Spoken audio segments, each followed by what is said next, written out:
What's up, guys? Will here, back for another fight card prediction. We're going to do UFC on Fox 9, which is next weekend from the Sleep Train Arena in Sacramento, California, better known as the Arco Arena, for UFC on Fox 9, which is headlined by Demetrious Johnson against Joseph Benavidez in a rematch for the UFC Flyweight title. A very good card, kind of from top to bottom. A lot of great fights on here. You've got a lot of the Team Alpha Male guys, which you would expect, considering it's in Sacramento. If you think Demetrious Johnson's going to win this fight, give it a thumbs up. If you think Joseph Benavidez is going to win this fight, give it a thumbs down. And we'll see who the viewers think are going to win this fight. A quick congratulations to Chris Holdsworth and Juliana Pena. I'm a big fan of Holdsworth. I kind of knew before he went into The Ultimate Fighter, as I'm a big kind of fan of Team Alpha Male. The kid's got a lot of potential. I think we're going to see great things, as from Juliana Pena. And I thought Nate Diaz looked very, very good, taking out Gray Maynard, who's, let's be honest, he looks like his chin's kind of left him since the Frankie Edgar fights a couple of years back. But we're going to start in this card from the bottom. It's in the flyweight division. It's Darren Uyenoyama against Alptekin, Ozkilic, who's replacing John Moraga, who pulled out to injury last week. Ozkilic, I've knew about him before. Seen a few of his fights before he's been in the UFC. I was speaking to Ray Longo when I was at the fight in Manchester in October and asked him what fighters he thought might come through from the New York State who might make it into the UFC, and he mentioned this guy. I think he's big friends with Alptekin, and he says that he expected him to be in the UFC in 2014, but he's got the call early due to an injury. He comes out of Turkey. He's more of a grappler fighter. Likes to get to the ground and kind of ground and pound. But he's against Darren Uyenoyama here. He's come back off a loss after he got knocked out by, I think it was probably Joseph Benavidez knocked him out last time he was in the octagon. This is a good fight for Uyenoyama, I think, to get back on the win column. So I like Darren Uyenoyama by unanimous decision in this fight. I think Ozkilic will be very, very gritty, and it'll take him to decision. We've got a run of like 5 lightweight fights next. We've got Sam Stout against Quitter Mackenzie. Why Cody Mackenzie is still in the UFC, I have no idea. This is going to finish in the first round. It's going to finish with Sam Stout knocking out Cody Mackenzie in the first round, probably by a body shot. Basically, he can't seem to take a body shot at all. So if Sam Stout's been doing his homework on Cody Mackenzie, just hit him with a couple of body shots and he'll crumple up, and that'll be it. And hopefully that'll be the end of Cody Mackenzie in the UFC, because he's not UFC kind of worthy, in my opinion. Next up, we've got another rematch. We've got Abel Trujillo against Roger Bowling.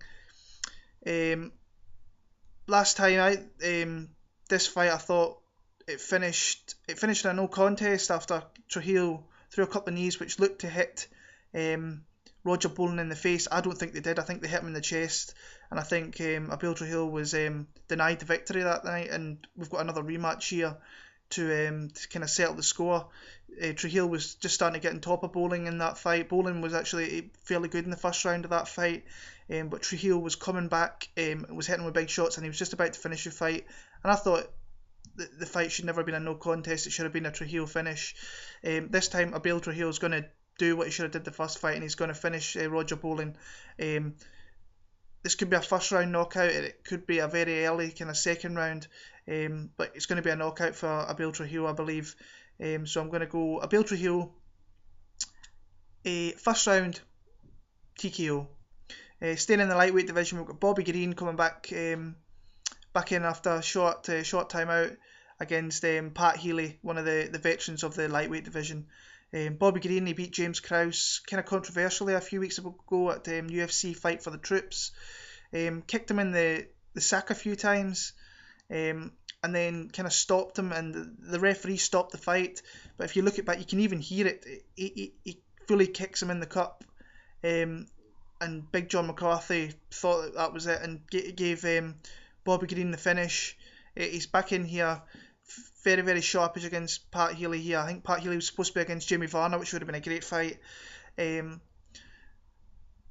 think Pat Healy's going to just have a little bit too much for Bobby Green.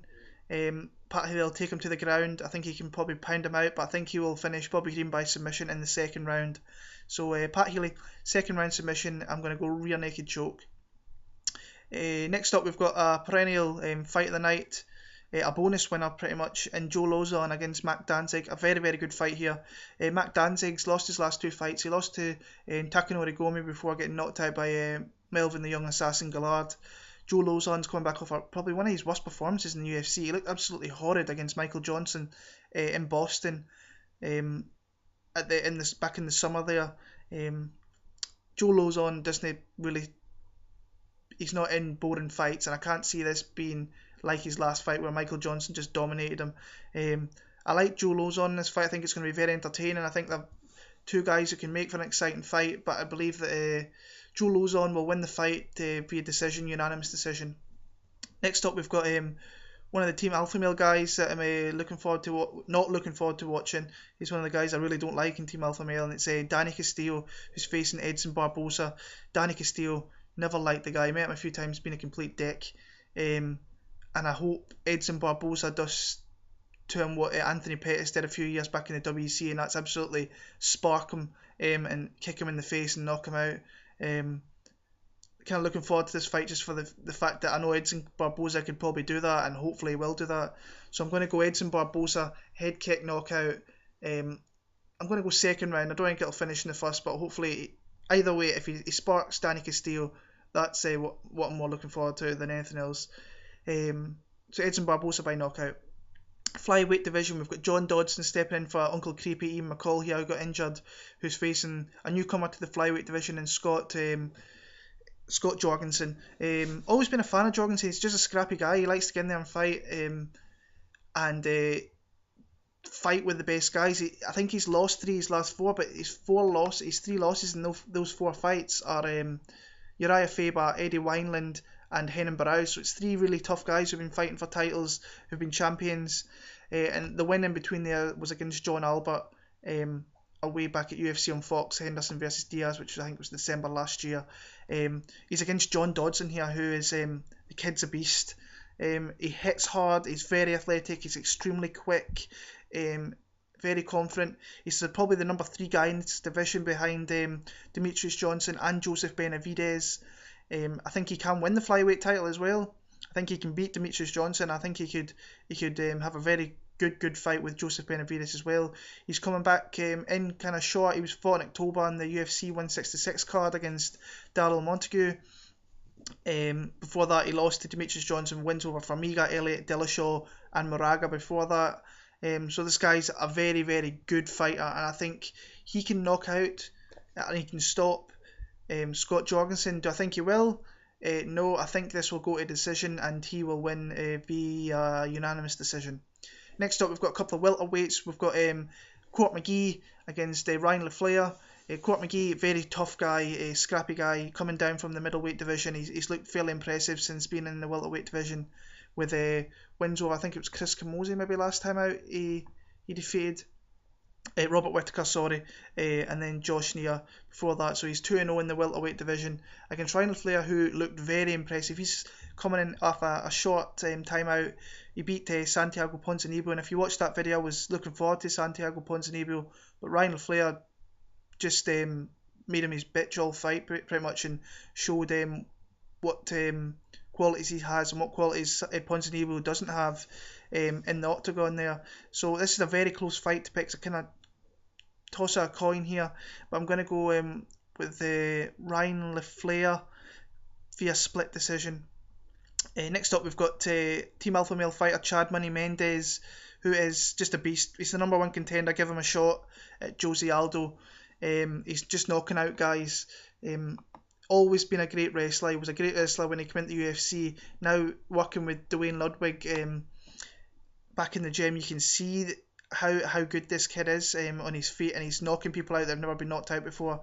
Coming off 4 TKO wins since he's lost to Aldo. Cody Mackenzie, that's fairly easy. I could knock out Cody Mackenzie with a body shot. Yatsin Meza knocked out Darren Elkins, and then he knocked out Clay Guida for the first time, who's never been stopped but via that TKO way back in August at UFC 164. So I think it's fairly easy. He's against Nick Lentz here, I think, he's actually turned into a little bit more exciting fighter now in the UFC. Was a bit boring beforehand, but Chad Mendes has got too much for him here, and he's going to knock him out again. He's going to continue streak of TKOs in the first round, I think, maybe early second. Next up, great fight, great matchmaking. Carlos Condit against Matt Brown. Two guys just come for it, go for it.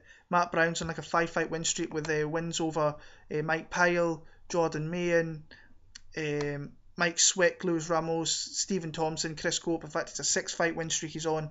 So if he wins this fight, he puts himself right in position for a shot at the title, whoever has it, because there's Robbie Lawler, Johnny Hendricks, Condit's right in there. If he beats Carlos Condit here, he will be right in the mix.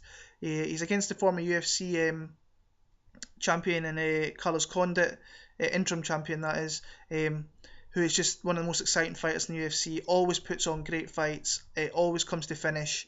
Did that last time out against Martin Kampmann in their rematch,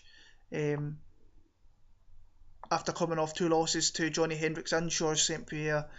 I like Carlos Condit in this fight, and I think he will knock out Matt Brown in this fight, and I think he can do it early. I'm going to go Carlos Condit by second round TKO.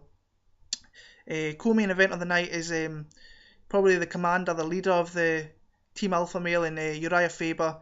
One of the kind of great lower weight class division fighters that's been for years. I'm a huge Urijah Faber fan, have been for years.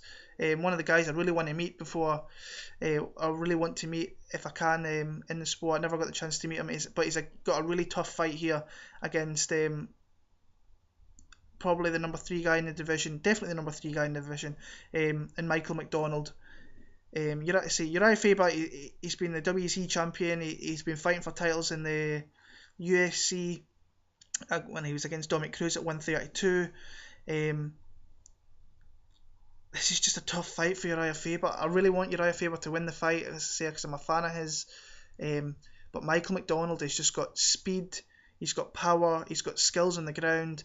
Last time out, he just went to war with Brad Pickett, who loves a war himself, and just he hurt Brad Pickett in that fight, and just Brad Pickett's hardness and toughness kept him in that fight. But eventually Pickett, he went to the ground with him, and Michael McDonald caught him in a triangle choke and put him to sleep.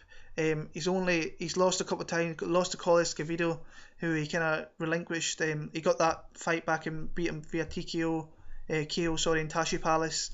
And his only other losses to the best guy in the division, I think, in Henan Barrow, who is better than Dominic Cruz, and we'll see that great fight next year at UFC 169. He wins this fight, he puts himself right in position to face Henan Barrow and Dominic Cruz whenever that fight may happen in the summer, maybe next year. I like Michael McDonald. I think it's going to be tough for Urijah Faber. I'm rooting for Faber, but I'm going to go Michael McDonald by unanimous decision. And the main event, we've got a rematch from UFC 152 where they fought for the title. It was Demetrious Johnson versus Joseph Benavidez. Demetrious Johnson, just a great fighter. He's just disciplined everywhere. He's a nice striker, very quick, got great takedown defense, doesn't get taken down, takes people down, and I thought he looked very, very impressive against Joseph Benavidez when he won the title. He looked great last time out. He stopped John Moraga, which was probably good for him to get a stoppage victory on his record as being a champion. Beat John Dodson before that in a really great fight where he got hurt a few times and came through it. But it's Joseph Benavidez, one of the fighters I think he's just a great fighter to watch. Comes out at Team Alpha Male as well. On a 3-fight win streak since his loss to Demetrious Johnson, with a decision victory over Ian McCall, TKO over Darren Uyenoyama, and a TKO over Jose Formega. A very, very solid striker, a great wrestler himself. I think he's probably learned a lot more since his fight with Demetrious Johnson. And in this fight, I am going to pick Joseph Benavidez as being our second ever UFC Flyweight champion. I just think I think he can stop Demetrious Johnson as well. I think he might catch him with something. But I think this is a fight for Joseph Benavidez that he needs to win. if he loses this fight, he kind of puts himself, where does he put himself? He lost to Dominic Cruz at bantamweight, he goes to flyweight, he's lost to Johnson twice. So this is a fight I think he needs to win, and he will win. So I'm going to go Joseph Benavidez by unanimous decision to become the new UFC Flyweight champion. So those are my picks for the card next week from Sacramento. Tell me your picks. As I say, if you like Demetrious Johnson to win the fight, give him a thumbs up. If you think Joseph Benavidez is going to win the fight, a thumbs down. We'll see what you guys think. I will be back for the card of the year, UFC 168, which is December 28th from Las Vegas, where we've got a couple of rematches, huge rematches, and Ronda Rousey defending her title against Miesha Tate, and Anderson Silva trying to get his belt back off Chris Weidman after their match at UFC 162. So like and share this video if you can. Get out there to other people so they can have a look and see so I can find out what their predictions are for the card. When the card comes around, enjoy it. But I will be back probably next week with a video for UFC 168. So enjoy the fights. I will catch you all soon. Take care and enjoy the fights. Thank you.